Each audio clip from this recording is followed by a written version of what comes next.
ترکیہ کے مغربی صوبے ازمیر کے جنگلات میں لگی آگ بے قابو، آس پاس کے 4 دیہات کو خالی کرا لیا گیا۔ غیر ملکی خبر ایجنسی کے مطابق جنگل میں لگی آگ پھیلنے سے ایئرپورٹ بند کر دیا گیا۔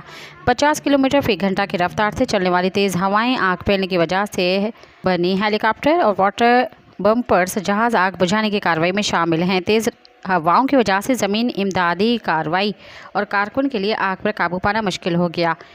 ترک وزیر داخلہ کا کہنا ہے کہ ازمیر کے 5 متاثرہ اضلاع سے رات کو 900 رہائشیوں کو نکالا گیا۔ آگ سے 16 گھر تباہ اور 87 گھروں اور 45 کاروباری جگہوں کو مجبوراً خالی کیا گیا ہے۔ آگ کی لپیٹ میں آ کر 21 رہائشی زخمی ہوئے، جنہیں طبی امداد کے لیے اسپتال منتقل کر دیا گیا ہے۔